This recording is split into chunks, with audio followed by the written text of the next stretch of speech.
नमस्कार, स्वागत है आपका आज के ताजा और बड़ी समाचारों में। तो चलिए बात करते हैं खबरों को एक एक करके।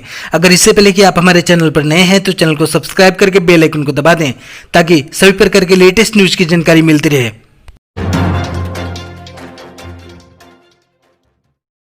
कृषि बिल पास होने पर पीएम मोदी बोले, ये ऐतिहासिक दिन, एमएसपी रहेगी जारी। जी हां, आपको बता दें कि कृषि से संबंधित 2 बिल राज्यसभा में पास हो गए हैं। कृषक उपज व्यापार और वाणिज्य विधेयक 2020 और कृषक कीमत आश्वासन और कृषि सेवा पर करार विधेयक 2020 को ध्वनि मत से पारित किया गया, जिसके बाद प्रधानमंत्री मोदी ने इसे भारत के कृषि इतिहास में एक बड़ा दिन करार दिया है। साथ ही पीएम मोदी ने कहा कि एमएसपी की व्यवस्था जारी रहेगी। प्रधानमंत्री नरेंद्र मोदी ने ट्वीट करते हुए कहा कि भारत के कृषि इतिहास में आज एक बड़ा दिन है। संसद में अहम विधेयकों को पारित होने पर मैं अपने परिश्रमी अन्नदाताओं को बधाई देता हूं। न केवल कृषि के क्षेत्र में आमूलचूल परिवर्तन लाएगा, बल्कि इससे करोड़ों किसान सशक्त होंगे। पीएम मोदी ने कहा कि दशकों तक हमारे किसान भाई बहन कई प्रकार के बंधनों से जकड़े हुए थे और उन्हें बिचौलियों का सामना करना पड़ता था। संसद में पारित विधेयकों से अन्नदाताओं को इन सबसे आज़ादी मिली है। इससे किसानों की आय दोगुनी करने के प्रयासों को बल मिलेगा और उनकी समृद्धि सुनिश्चित होगी।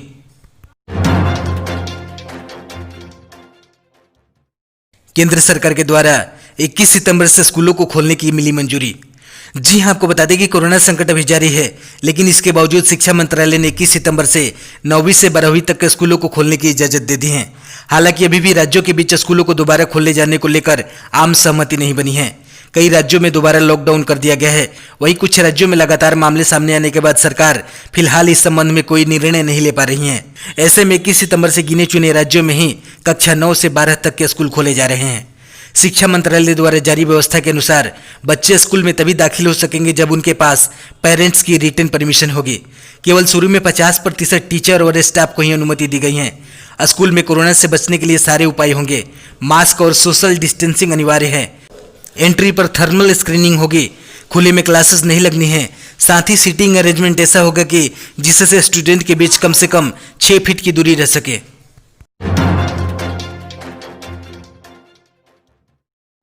सुशांत सिंह केस में फिर मुंबई जाएगी सीबीआई की टीम। अब दिशा सल्यान के मामले को भी गहराई से खंगालेगी। जी हां, आपको बता दें कि सुशांत सिंह राजपूत मामले में सीबीआई की टीम को जांच को अंतिम मकाम पर पहुंचने के लिए 7 दिनों के लिए मुंबई जाएगी। अब तक की जांच के दौरान सीबीआई को ऐसा कोई सबूत नहीं मिला है जिससे कि यह साबित होता है कि सुशांत की हत्या की गई है। सीबीआई इस मामले में दिशा सल्यान के मामले को भी गहराई से खंगालेगी। कोई भी सबूत न मिलने की वजह से सीबीआई इस मामले में आधिकारिक तौर पर फिलहाल कोई बयान नहीं देने जा रही है। सुशांत सिंह मामले में 21 दिनों की जांच के दौरान और पूछताछ के बाद सीबीआई टीम दिल्ली लौट आई है और पिछले 3 दिनों से सीबीआई मुख्यालय में अब तक की जांच के नतीजों और जांच की अगली रणनीति को लेकर बैठक जारी है। सीबीआई सूत्रों के मुताबिक आज तक की जांच के दौरान सीबीआई के हाथ ऐसा कोई सबूत नहीं लगा है जिससे कि यह साबित हो सके कि सुशांत की हत्या की गई थी और उस हत्या में रिया का कोई हाथ था। लिहाजा सीबीआई टीम को फिर से मामले के बचे हुए पहलुओं की जांच और अंतिम निष्कर्ष के लिए 7 दिनों के लिए मुंबई भेजने का फैसला किया गया है।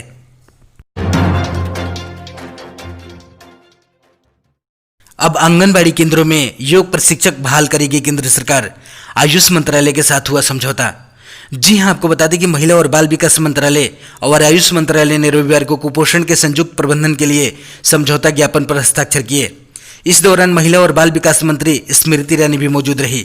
इसके साथ ही केंद्र सरकार अब योग शिक्षा को ग्रामीण स्तर तक ले जाने की तैयारी कर रही है। केंद्र सरकार आंगनबाड़ी केंद्रों में बच्चों को योग सिखाने के लिए एक प्रोजेक्ट शुरू करने वाली है। महिला और बाल विकास मंत्री स्मृति ईरानी ने कहा कि इस एमओयू के तहत पहली बार इस पायलट टेस्ट केस के जरिए योग प्रशिक्षकों को चुनिंदा राज्यों में चयनित आंगनबाड़ियों में भेजा जाएगा ताकि हम योग को बचपन से ही अपने बच्चों के जीवन का अभिन्न अंग बना सके। केंद्रीय मंत्री ने कहा कि यह गलत धारणा है कि गर्भवती महिलाएं योग नहीं कर सकती हैं, खासकर प्राणायाम। आयुष मंत्रालय के साथ यह समझौता इस भांति को तोड़ने में हमारे लिए मील का पत्थर साबित होगा।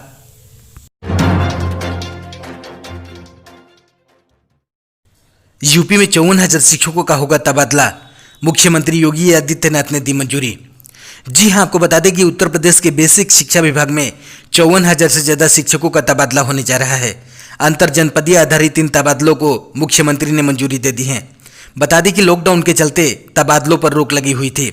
इन तबादलों में महिलाओं, दिव्यांगों और सैनिक परिवारों की महिलाओं को विशेष प्राथमिकता दी जाएगी। उल्लेखनीय है कि उत्तर प्रदेश में इस बार पारदर्शिता के लिए ऑनलाइन प्रक्रिया अपनाई गई है। इसके तहत 54,120 शिक्षकों को तबादला की मंजूरी दे दी गई है।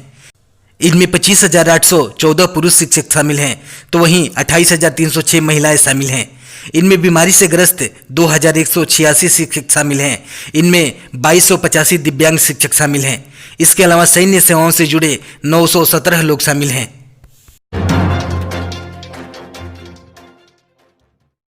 30 सितंबर से पहले आधार कार्ड से लिंक करें राशन कार्ड, वरना नहीं मिलेगा फ्री में राशन। जी हां, आपको बता दें कि नवंबर तक अगर आप फ्री में राशन लेना चाहते हैं तो आपको 30 सितंबर से पहले राशन कार्ड को आधार कार्ड से लिंक करना जरूरी है। 30 सितंबर के बाद जिन भी लोगों ने राशन कार्ड को आधार कार्ड से लिंक नहीं किया होगा, उनको राशन मिलने में परेशानी हो सकती है।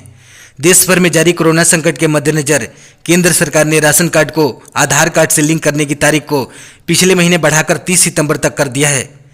केंद्रीय खाद्य मंत्रालय ने बताया कि जिन भी लोगों ने 30 सितंबर तक अपने राशन कार्ड को आधार से लिंक नहीं कराया तो उनको राशन नहीं दिया जाएगा।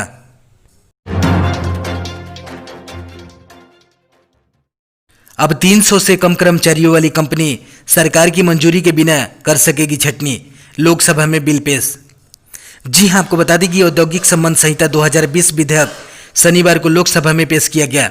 इसके तहत अब 300 से कम कर्मचारियों वाली कंपनी सरकार से मंजूरी लिए बिना कर्मियों की छटनी चाहे तो कर सकेगी। श्रम मंत्री संतोष गंगवार ने कांग्रेस सहित विपक्षी दलों के विरोध के बीच पिछले साल पेश विधेयकों को वापस लेते हुए occupational safety, health and working condition code 2020 और कोड ऑन सोशल सिक्योरिटी 2020 पेश किए। 100 से कम कर्मचारियों वाले औद्योगिक प्रतिष्ठान या संस्थान पूर्व सरकारी मंजूरी के बिना कर्मचारियों को रख और हटा सकते थे।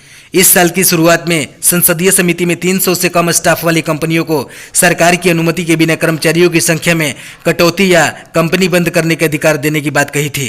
कमेटी का कहना था कि राजस्थान में पहले ही इस तरह के प्रावधान हैं, इससे वहां रोजगार बढ़ा और छटनी के मामले भी कम हुए। भारत में कोरोना केस 54 लाख के पार, बीते 24 घंटों में 92,605 नए मामले। जी हां, आपको बता दें कि भारत में हर रोज कोविड-19 के मामले बढ़ रहे हैं।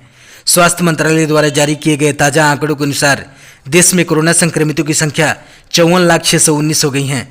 पिछले 24 घंटों में कोरोना के 92,605 नए मामले सामने आए हैं। इस दौरान देश में 1133 कोरोना संक्रमितों की मौत भी हुई है। पिछले 24 घंटों में 94,612 लोग ठीक हुए हैं। अब तक कुल 43,03,043 मरीज स्वस्थ हो चुके हैं। 86,752 लोगों की जान गई हैं। रिकवरी रेट की बात करें तो यह मामूली बढ़त के बाद 79.67% पर पहुंच गया है।